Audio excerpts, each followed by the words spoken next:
2019 board മെമ്പർമാരായിട്ടുള്ള ശങ്കർദാസും N വിജയകുമാറും ഇവർക്കെതിരെ എന്തുകൊണ്ടാണ് അന്വേഷണം പോകാത്തത്? ഈ കാര്യം ഇപ്പം ചോദിച്ചിരിക്കുന്നത് ഹൈക്കോടതിയാണ്.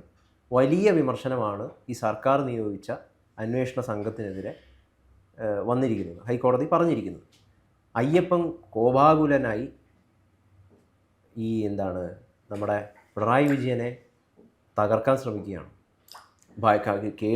കാണുമ്പം എവിടത്തേക്കാണ് പോകുന്നതെന്ന് ശരിക്കും ആശങ്കയുണ്ട്. അതായത് അയ്യപ്പ കോപം എന്ന് പറയുന്നത് കൃത്യമായി നടക്കാൻ പോവുകയാണ്. അതിൻ്റെ ഒരു പ്രതിഫലനമാണ് ഹൈക്കോടതിയുടെ ഉത്തരവിലൂടെ പറഞ്ഞിരിക്കുന്നത്. വളരെ കർശനമായ, വളരെ രൂക്ഷമായ രൂപത്തിലാണെന്ന് ഹൈക്കോടതി വിമർശിച്ചിട്ടുള്ളത്. ഹൈക്കോടതിയുടെ ഡിവിഷൻ ബെഞ്ച്, അതായത് ഈ ദേവസ്വം ബോർഡിൻ്റെ ഡിവിഷൻ ബെഞ്ച് ഈ കേസ് ഇന്ന് പരിഗണനയിൽ വന്നപ്പോൾ സ്പെഷ്യൽ ഇൻവെസ്റ്റിഗേഷൻ ടീമിനെ എടുത്ത് കുടഞ്ഞിരിക്കുകയാണ്. നിങ്ങളുടെ പണി എന്താണ്? നിങ്ങൾ ഗവൺമെൻറ് ചൊൽപ്പടിക്ക് നിൽക്കുന്ന ആൾക്കാരാണോ എന്നാണ് ചോദിച്ചിരിക്കുന്നത്. പറഞ്ഞതിൻ്റെ അർത്ഥം ഈ കഴിഞ്ഞ കുറേ ദിവസമായി എഴഞ്ഞെഴഞ്ഞ് നീങ്ങുകയാണ്. അത് അവർക്ക് കൃത്യമായിട്ട് അറിയാം. ഇതിൽ ബോർഡിൻ്റെ പെർമിഷനോട് കൂടിയിട്ട് ബോർഡും കൂടി ഇൻവോൾവ് ചെയ്തിട്ടാണ് ഓരോ സമയത്തും ഇതിനകത്ത് സംഭവങ്ങളെല്ലാം നടന്നിട്ടുള്ളത്, ഈ തട്ടിപ്പുകളെല്ലാം നടന്നിട്ടുള്ളത്. സ്വർണം ചെമ്പാക്കിയതും ആ ചെമ്പ് പാളികൾ ഇവിടുന്ന് കൊണ്ടുപോയതും ധാരപാലകന്മാരെ ഇല്ലാതാക്കിയതും എല്ലാം തുടങ്ങിയുള്ള നിരവധി സംഭവങ്ങളാണ്. നമ്മൾ കാണാത്ത ഇനിയും വളരെ ഞെട്ടിക്കുന്ന സംഭവ പരമ്പരകൾ വരാനുണ്ട്. നമ്മൾ തുടക്കമായിട്ടുള്ളൂ ഇതിൻ്റെ ഒരു വലിയ ഐസ്മലയുടെ ഒരു അറ്റത്താണ് ഇപ്പം നിൽക്കുന്നത്. വലിയ സംഭവങ്ങളും വമ്പൻ സ്രാവുകളാണ് വരാനുള്ളത്. ഇതിൻ്റെ ഏറ്റവും വലിയ വമ്പൻ സ്രാവിനെ ലക്ഷ്യമിട്ടുകൊണ്ട് തന്നെയാണ് ഹൈക്കോടതി പോകുന്നത് എന്ന് ഹൈക്കോടതിയുടെ വമ്പൻ സ്രാവ് ആരാണ്? ആ വമ്പൻ സാർ ആവാണെന്നും കേരളത്തിൽ അരിയാഹാരം തിരുന്ന എല്ലാവർക്കും അറിയാലോ. പ്രത്യേകം പറയേണ്ട ആവശ്യമുണ്ടോ? നമ്മൾ പറഞ്ഞ് പഠിപ്പിച്ചിട്ട് വേണം അത്. ഇപ്പം ഈ പാട്ട് വരുമ്പോൾ, അതായത് തൂണിനും തുരുമ്പിനും അറിയാന്ന് പറയുന്നത്, തൂണിനും തുരുമ്പിനും മാത്രമല്ല, പോറ്റിയെ കേറ്റിയെ സ്വർണം ചെമ്പാക്കി മാറ്റിയേ എന്ന് പറയുമ്പോൾ ഏറ്റവും വേവലാതിപ്പെടുന്ന ആരാണ്? ആ വേവലാതിപ്പെടുന്ന കാരണഭൂതനല്ലാതെ കേരളത്തിൽ ആരാണ് ഇങ്ങനെ ഒരാൾ? ആ കാരണഭൂതൻ്റെ പെർമിഷൻ ഇല്ലാതെ, കാരണബോധം അറിയാതെ ശബരിമലയിൽ ഒരു തരി സ്വർണം കൊണ്ടുപോകാൻ പറ്റുമോ? ഒരു തരി സ്വർണം മോഷ്ടിക്കാൻ വർക്ക് കഴിയുമോ? ആ അദ്ദേഹത്തിൻ്റെ നിർദ്ദേശങ്ങൾക്കനുസരിച്ചിട്ടല്ലാതെ അവിടെ ആർക്കെങ്കിലും നീങ്ങാൻ പറ്റുമോ? ഒരിക്കലും നീങ്ങാൻ പറ്റില്ല. പത്മകുമാർ തുടങ്ങി ഇപ്പം ഏറ്റവും ലേറ്റസ്റ്റ് പ്രശാന്ത് വരെയുള്ള ആളുകൾ, ദേവസ്വം ബോർഡ് ചെയർമാൻ, പ്രസിഡന്റ് വരെയുള്ള ആളുകളെ പിണറായി വിജയൻ പറയുന്നത് പ്രകാരം നീങ്ങുന്ന വെറും പ്രതിരൂപങ്ങൾ മാത്രമാണ്. അപ്പൊ ഇതിൽ കൃത്യമായി ഹൈക്കോടതി വളരെ രോഷാകുലരായിട്ട്, അതെ, ഹൈക്കോടതി പറഞ്ഞിരിക്കുന്നതാണ് പത്മകുമാർ പ്രസിഡന്റ് ആയ ബോർഡിലെ മറ്റംഗങ്ങൾക്ക് കൃത്യമായിട്ടുള്ള ക്രിമിനൽ ഉത്തരവാദിത്തമുണ്ട്. KP ശങ്കർദാസിലേക്കും N വിജയകുമാറിലേക്കും അന്വേഷണം പോകാതിരിക്കുന്നത് ഗുരുതരമായിട്ടുള്ള വീഴ്ചയാണ് എന്നാണ് ഹൈക്കോടതി ചൂണ്ടിക്കാണിച്ചിരിക്കുന്നത്. അപ്പൊ അത് പറഞ്ഞതിന്റെ അർത്ഥം അടുത്തതാരാണ്? കടകംപള്ളിയാണ്. കടകംപള്ളി അറിയാതെ ഈ ദേവസ്വം ബോർഡ് മെമ്പർമാർ അനങ്ങോ? കടകംപള്ളി എന്ന് ചെയ്യണമെങ്കിൽ ആരാണ്? അന്നത്തെ മന്ത്രിയായ അതിൻ്റെ മേലുത്തരവാദിത്തം ആരാണ്? പിണറായി വിജയനാണ്. പിണറായി വിജയൻ എന്ന് പറയുന്ന കേരളത്തിലെ ഏറ്റവും വലിയ കൊള്ളക്കാരനറിയാതെ, മാഫിയ തലവൻ അറിയാതെ ഈ സംഭവം ഒന്നും നടക്കില്ല എന്ന് കൃത്യമായി കോടതിക്ക് അറിയാം. അതിലേക്കാണ് കൃത്യമായി വെച്ചടി പോകുന്നത്. ഇന്നലെ വരെ ഉണ്ടായിരുന്ന സ്ലോ മോഷൻ ഇന്ന് മുതൽ അവസാനിച്ചിരിക്കുന്നതിൻ്റെ ഏറ്റവും പ്രതിഫലനമാണ് 2 പേരെ അറസ്റ്റ് ചെയ്തിരിക്കുന്നു. പങ്കജ് ഭണ്ഡാരിയെയും അതേപോലെ ഗോവർദ്ധനെയും അറസ്റ്റ് ചെയ്തു. ഗോവർദ്ധൻ ആരാണ്? ഈ സ്വർണം ഇദ്ദേഹം കൊണ്ടുപോയി വിറ്റ ആളാണ്. അവിടെ കൊണ്ടുപോയി വിറ്റിട്ടുണ്ട് ഈ സ്വർണം. ആര്? ഉണ്ണികൃഷ്ണൻ പോറ്റി. ബെല്ലാരി രാജ എന്നറിയപ്പെടുന്ന ഗോവർദ്ധനെയാണ് ഇപ്പോൾ ഇതിൻ്റെ അകത്ത് പ്രധാനപ്പെട്ട വില്ലനായി അറസ്റ്റ് ചെയ്തിരിക്കുന്നത്. ഇന്ന് ക്രൈംബ്രാഞ്ച് ഓഫീസിൽ വിളിച്ചു വരുത്തി സ്പെഷ്യൽ ഇൻവെസ്റ്റിഗേഷൻ ടീം അറസ്റ്റ് ചെയ്തിരിക്കുകയാണ്. അതേപോലെ പങ്കജ് ഭണ്ഡാരി ഈ സ്വർണം കൊണ്ടുപോയിട്ട് മാറ്റം ഉണ്ടാക്കാൻ വേണ്ടി കൊണ്ടുപോയ ചെന്നൈയിലെ ആളാണ്. സ്വർണം പൂശാൻ വേണ്ടി കൊണ്ടുപോയ സ്ഥലത്തു നിന്ന് അദ്ദേഹത്തെയും ഇന്ന് വിളിച്ചു വരുത്തി അറസ്റ്റ് ചെയ്തിരിക്കുകയാണ്. 2 പേരെയാണ് അറസ്റ്റ് ചെയ്തിരിക്കുന്നത്. അതായത് ഹൈക്കോടതി ഒന്ന് കണ്ണുരുട്ടിയപ്പോഴേക്ക് തന്നെ 2 പേര് അറസ്റ്റിലായി. അപ്പോൾ ഇനി ആരൊക്കെ അറസ്റ്റിലാവും എന്നുള്ളത് നമ്മൾ കാത്തിരിക്കേണ്ടതാണ്. അതിനേക്കാളും ഏറ്റവും പ്രധാനപ്പെട്ട കാര്യം, ചിലരിവിടെ ജാമ്യത്തിനൊക്കെ വന്നിട്ടുണ്ട്. അവർക്ക് പ്രമേഹമാണ്, ഹാർട്ട് അറ്റാക്കാണ്, മണ്ണാങ്കട്ടയാണ് എന്നിട്ട് ഇവിടെ പറയുന്നുണ്ട്. അവർക്കൊന്നും ഞങ്ങൾ ജാമ്യം കൊടുക്കില്ല എന്ന് നിസ്സംശയം, ഒരു സംശയം കൊടുക്കില്ലാതെ പറഞ്ഞിരിക്കുകയാണ്. അതായത് ജാമ്യത്തിൽ ഇപ്പോൾ അറസ്റ്റ് ചെയ്യപ്പെട്ട ആളുകളൊക്കെ തന്നെ ജയിലിൽ കിടക്കേണ്ടി വരും. ഇനി വരാനുള്ളത് ഈങ്കാടും ഭീകരന്മാരാണ്. നിങ്ങൾ പുറത്തു പോയിട്ട് എല്ലാ സ്വകാര്യം വന്നും ഗൂഢാലോചന നടത്തി പുതിയ കഥ ഉണ്ടാക്കാൻ പോണ്ട. നിങ്ങൾ ജയിലിൽ കിടക്ക്. നിങ്ങൾ ഇത്ര മോഷ്ടിച്ച് അയ്യപ്പൻ്റെ ഈ സ്വർണം മോഷ്ടിക്കാൻ നിങ്ങൾക്ക് കഴിവുണ്ടെങ്കിൽ, അയ്യപ്പൻ്റെ വിഗ്രഹം മോഷ്ടിക്കാൻ കഴിവുണ്ടെങ്കിൽ കുറച്ചു കാലം ജയിലിൽ കിടക്കാനുള്ള കഴിവ് കൂടി നിങ്ങൾക്ക് ഉണ്ടാവണം എന്നാണ് ഹൈക്കോടതി പറഞ്ഞിരിക്കുന്നത്. ഹൈക്കോടതി എന്ന് പറയുന്നത് പിണറായി വിജയൻ പറയുന്ന പോലെ ഉള്ള സംഭവമല്ല. ജുഡീഷ്യറിയുടെ ഇന്നത്തെ കേരളത്തിലെ ഏറ്റവും ഹെഡാണ്. നമ്മളെല്ലാവരും അംഗീകരിക്കുന്ന ബഹുമാനിക്കുന്ന ഒരു പ്രൊസീജിയറാണ് ഹൈക്കോടതി. ജുഡീഷ്യറിയുടെ കേരളത്തിലെ ഏറ്റവും ടോപ്പിൽ അവരുടെ കീഴിലാണ് SIT പ്രവർത്തിക്കുക, അല്ലാതെ പിണറായി വിജയൻ്റെ കീഴിലല്ല. പക്ഷേ പിണറായി വിജയൻ അവിടെ നിന്ന് സ്ഥിരമായിട്ട് അവരെ വിലക്കിക്കൊണ്ടിരിക്കുകയാണ്. അതിലിങ്ങനെ പോകണം അങ്ങനെ പോകണം എന്ന് പറഞ്ഞുകൊണ്ടിരിക്കുകയാണ്. അവർ ആകെ കൺഫ്യൂഷനിലാണ് SIT. അതുകൊണ്ടാണ് ഇപ്പോൾ UDF വളരെ ശക്തമായ രൂപത്തിൽ ഇന്ന് KPCC പ്രസിഡന്റും അതേപോലെ VD സതീശനും എല്ലാം പറഞ്ഞത് SIT എഴഞ്ഞെഴഞ്ഞു നീങ്ങുന്നു, അവിടെ ചിലരെ സംരക്ഷിക്കാൻ ശ്രമിക്കുന്നു, ചില അന്വേഷണങ്ങൾ നടക്കുന്നില്ല എന്ന് ശക്തമായ ഭാഷയിൽ പറഞ്ഞത്. അത് കൃത്യമായി ഹൈക്കോടതി പറഞ്ഞതും അതുതന്നെയാണ്. നിങ്ങൾ SITക്ക് എന്താണ് ഇപ്പം പണി? ഈ അന്വേഷണം വളരെ സ്ലോ ആയിട്ടാണ് പോണത്. ഈ അഴിമതിക്കൊന്നും ഞങ്ങൾ കൂട്ടുനിൽക്കില്ല, ഞങ്ങൾ അതിനെതിരെ ശക്തമായ നടപടി എടുക്കും. അന്വേഷണം ശരിയായ ദിശയിൽ പോയില്ലെങ്കിൽ SIT മെമ്പർമാരെ പിടിച്ച് അകത്താക്കും എന്നാണ് പറഞ്ഞതിനർത്ഥം.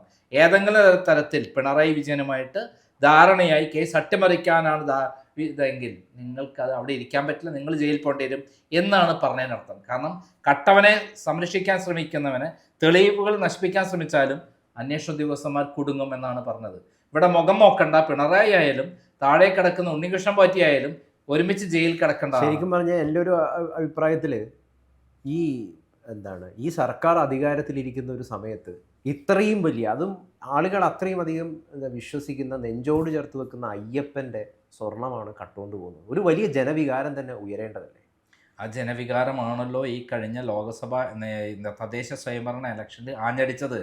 ഇനി അടുത്ത നിയമസഭയാണ് തദ്ദേശ സ്വയംഭരണ തെരഞ്ഞെടുപ്പിൽ ഏറ്റവും പ്രശ്നം എന്ന് വെച്ചാൽ സാധാരണ CPM നേതാക്കന്മാർ, താഴെക്കെട്ടുള്ള പ്രാദേശിക നേതാക്കന്മാർ ജനങ്ങളുമായി നല്ല ബന്ധമുണ്ട്. അവർക്ക് നിത്യ ജീവിതവുമായി ബന്ധപ്പെട്ട പല കാര്യങ്ങൾക്ക് വരെ ബന്ധപ്പെടേണ്ടതുണ്ട്.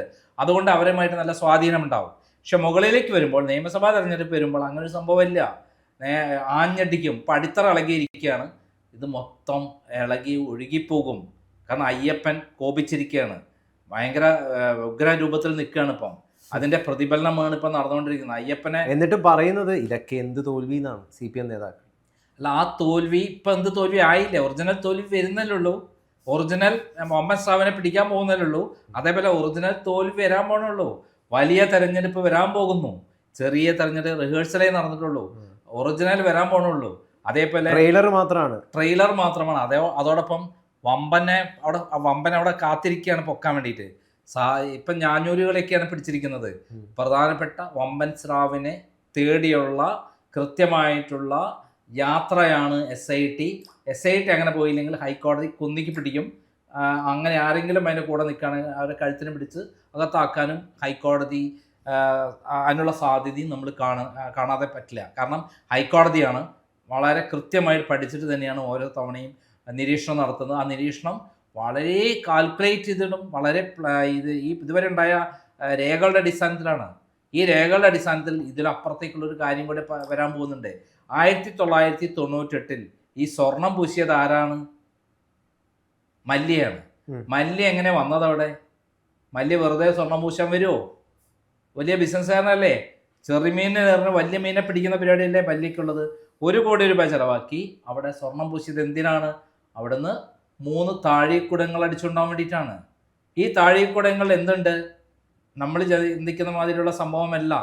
അതിൽ മൾട്ടിപ്പിൾ എനർജിയുള്ള, നമ്മൾ റൈസ് പുള്ളർ എന്നൊക്കെ പറയുന്നില്ലേ, മൾട്ടിപ്പിൾ എനർജിയുള്ള കോടാനുകോടി രൂപ വിലയുടെ, അതിൻ്റെ ഒരു കണക്കൂട്ടൽ 10-30 ലക്ഷം കോടി രൂപയുള്ള ഒരു മെറ്റീരിയലാണ്, ഇറിഡിയം പവറുള്ള മെറ്റീരിയലാണ് അവിടെ ഉണ്ടായിരുന്നത്. അത് അടിക്കാൻ വേണ്ടിയിട്ടാണ് മല്യ കുറേ ദിവസത്തേക്ക് ആ സ്ഥലം കിട്ടാനായി ടെസ്റ്റ് ചെയ്ത് വളരെ സൂക്ഷിച്ചെടുക്കണം, അവിടെ പാക്ക് ചെയ്തൊക്കെ എടുക്കണം. അതിന് വേണ്ടിയിട്ടാണ് വേറെ സംവിധാനം അന്ന് സ്വർണം പൂശ എന്നുള്ള പേരിൽ 1 കോടി രൂപ ചിലവാക്കി 30 ലക്ഷം കോടി അടിച്ചുകൊണ്ട് പോയത്. അന്ന് പിണറായി വിജയനൊക്കെ സംസ്ഥാന CPM സെക്രട്ടറി ആയിരുന്നു, ചടയം ഗോവിന്ദൻ കഴിഞ്ഞിട്ട്.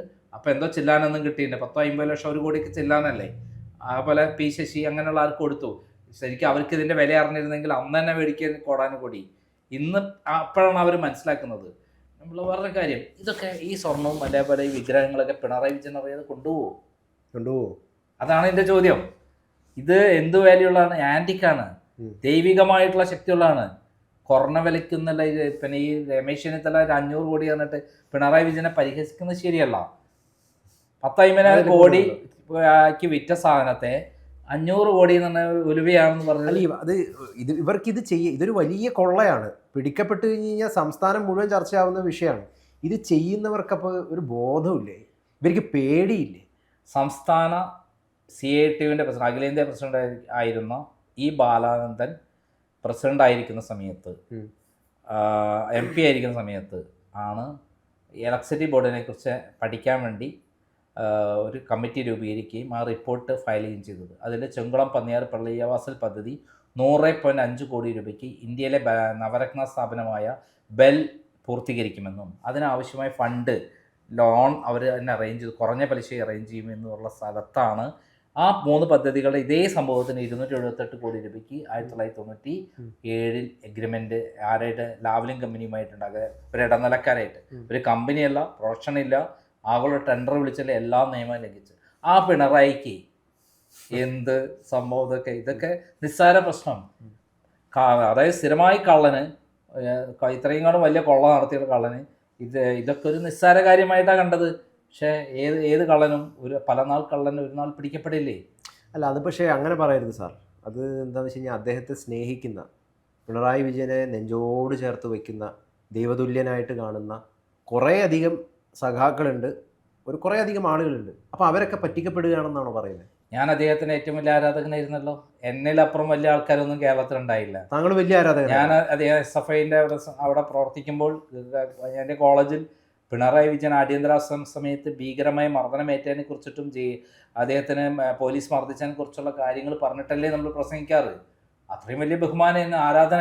പിന്നെ എങ്ങനെയാണ് വഞ്ചിക്കപ്പെട്ടു എന്ന് മനസ്സിലായത്? നേരിട്ട് കള്ളത്തരം നേരിട്ട് കണ്ടപ്പോൾ. ഞാനൊരു പത്രപ്രവർത്തകനായി ഇറങ്ങിയപ്പോൾ ലാവ്ലിൻ കേസിന് മുമ്പ് ഒരു ഐസ്ക്രീം പാർലർ പെൺവാണി പയ്യൻ കൊണ്ടുവന്നിരുന്നു. അതിൽ പിണറായിയും ഈ ശശിയും കൂടി ചേർന്നിട്ടാണ് ആ കേസ് അട്ടിമറിച്ച് കുഞ്ഞാലിക്കുട്ടിയിൽ നിന്ന് 1 കോടി രൂപ വാങ്ങിയത്. അത് ഞാൻ പബ്ലിഷ് ചെയ്താണല്ലോ. ഇതുവരെ ചാലഞ്ച് ചെയ്തില്ല. എനിക്ക് വക്കീൽ നോട്ടീസൊക്കെ അയച്ചല്ലേ. അതിനുശേഷം കവിയോ ഈ ലാവ്ലിൻ കേസ് ഞാൻ ഇത്രയൊക്കെ പറഞ്ഞിട്ടും എനിക്കെതിരെ എന്താ പിണറായി വിജയൻ്റെ ഒരു നോട്ടീസ് അയക്കാത്തത്? എൻ്റെ ഓഫീസ് കത്തിക്കുന്നതിന് പകരം എനിക്കൊരു നോട്ടീസ് അയച്ചാൽ പറയാം. ഞാൻ കളവാണ് പറയുന്നതെങ്കിൽ എനിക്ക് 25 കോടി ഓഫർ ചെയ്തില്ലേ?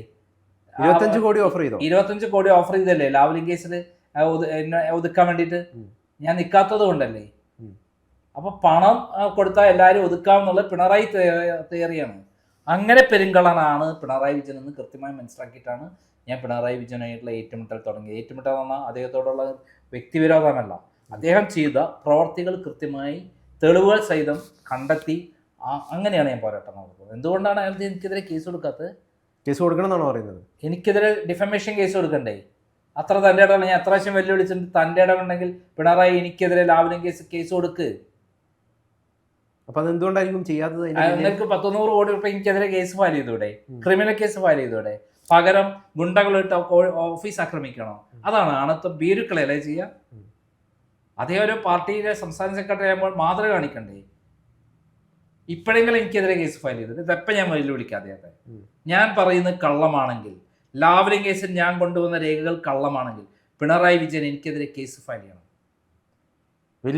വെല്ലുവിളിക്കണം. തൻ്റെ ഇടമുണ്ടെങ്കിൽ, നട്ടലുണ്ടെങ്കിൽ എനിക്കെതിരെ ഡിഫമേഷൻ കേസ് ഫയൽ ചെയ്യുക. അല്ലാതെ അർദ്ധരാത്രി പോലീസിനെ പറഞ്ഞേച്ച് ഭീരുക്കളെ മാതിരി നടക്കല്ല പിണറായി. അത് ആണത്തമല്ല. ഭരണം കഴിച്ചിട്ട് അർദ്ധരാത്രി വീട്ടിലേക്ക് പറഞ്ഞേക്കുക പോലീസിനെ. അവസാനം പോലീസുകാർ ഇങ്ങനെ വന്നിട്ട് ഞങ്ങൾ എന്ത് ചെയ്യും മോളെന്ന് പറഞ്ഞിട്ടാണ്. ഇത് കള്ളക്കേസാണെന്ന് നമുക്ക് അറിയാം. അതല്ല ആണത്തം. അദ്ദേഹത്തെക്കുറിച്ച് ഞാൻ ആധികാരികമായി വാർത്ത കൊണ്ടുവരികയും അദ്ദേഹം ഇനി അതിൽ CBI അന്വേഷണം കൊണ്ടുവരികയും അതിൽ അന്വേഷണത്തിൽ പിണറായി വിജയൻ പ്രതിയായിട്ടുള്ളതാണ്. താങ്കൾക്കെതിരെ വധശ്രമം ഉണ്ടായിരുന്നോ? എന്നെ വധിക്കാൻ വേണ്ടിയിട്ട് കൊട്ടേഷൻ ടീമിനെ ഏൽപ്പിച്ചതാണല്ലോ. അത് ഞാൻ കൃത്യമായി ഹൈക്കോടതിയിൽ എത്തിച്ചതാണല്ലോ. ഹൈക്കോടതിയിൽ അന്വേഷണം വേണമെന്ന് കൊടുത്തപ്പോഴല്ലേ പിണറായി വിജയൻ അതൊന്നും മാറിയത്. ഇനി എനിക്ക് എന്തെങ്കിലും സംഭവിച്ചാൽ പിണറായി ആയിരിക്കും എൻ്റെ ഉത്തരവാദി എന്ന് ഞാൻ നേരത്തെ ഹൈക്കോടതിയിൽ രേഖപ്പെടുത്തിയിട്ടുണ്ട്. ജനിച്ച ഒരു ദിവസമല്ലേ മരിക്കുള്ളൂ, 2 ദിവസം മരിക്കുക ഗൗതം. അത് ഇന്നായാലും നാളെയായാലും ഒന്നുമില്ല. എന്തായാലും അയ്യപ്പ കോപം ഇങ്ങനെ ഉദിച്ചിരിക്കുകയാണ്. അയ്യപ്പന് കൃത്യമായിട്ട് അയ്യപ്പൻ പണി തുടങ്ങി, അത്ര പറഞ്ഞാൽ മതി. അതാണ് വിനാശകാല വിപരീത ബുദ്ധി ആ പാരന്റ് ഉണ്ടാക്കിയ ആൾക്കാരെക്കെതിരെ കേസ് കൊടുത്തത്. അതെന്തായി? കേരളം മുഴുവൻ കത്തിയതുകൊണ്ട്. അതറിയാത്ത ആരെങ്കിലും ഉണ്ട്? അപ്പം CPM അറിയാത്ത അണികൾ പോലും അത് കേട്ട് ഇപ്പം മനസ്സിലായി പിണറായി കള്ളനാണെന്നുള്ളത്.